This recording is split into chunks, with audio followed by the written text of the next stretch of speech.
thanks for tuning in to News Channel 221. I'm Lynn Guini. Today's top story is the trial of Shank versus the United States.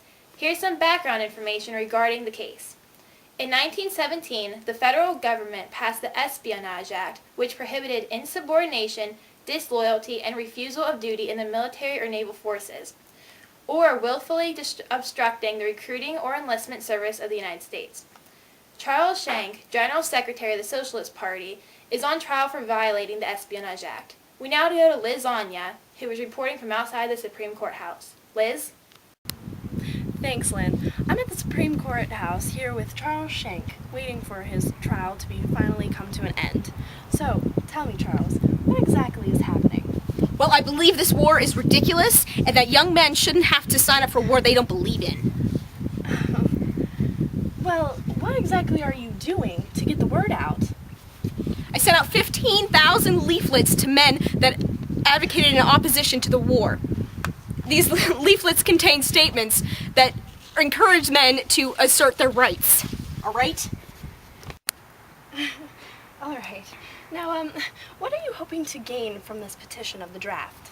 I was hoping that the American government would see that the citizens do not support the war and that they would hopefully end it. Well, thank you, Mr. Shank. Good luck in court today. Back to you, Lynn. Thank you, Liz. We now go to Alfredo, who is with the United States Attorney Fettuccini. Lynn, we are here outside the courtroom of the Shank versus U.S. trial with Fettuccini. Now, Feta, Mr. Shank is charged with violating the Espionage Act, but he says he is using the rights listed in the First Amendment. Is he correct in saying that? Well, if you're referring to the freedom of speech, no, he is not correct. In some cases, this freedom could cause chaos and could hurt others. It is illegal to falsely yell fire in a crowded area because it could cause a riot and could potentially hurt other citizens around. In this case, the Americans and other American troops are being hurt if men do not sign up for the draft. Yes, right. What do you think the outcome of this will be? Well, I obviously think that Shank is guilty, and I'm hoping that the Supreme Court sees this and agrees with me. Right, Excellent. So, well, thank you, Miss Cheney, for talking to us today. You're very welcome, Al. Good luck in trial today. Back to you, Lynn. Thank you, Al, for that interesting and exciting interview.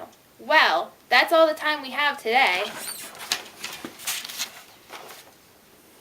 This just in. The Supreme Court has found Shank guilty of violating the Espionage Act. He is sentenced to 6 months in prison. The decision was anonymous among the Supreme Court justices. Well, that is all the time we have for today. I'm Linguini. I'm Lasagna. And I'm Alfredo. Stay classy, second period.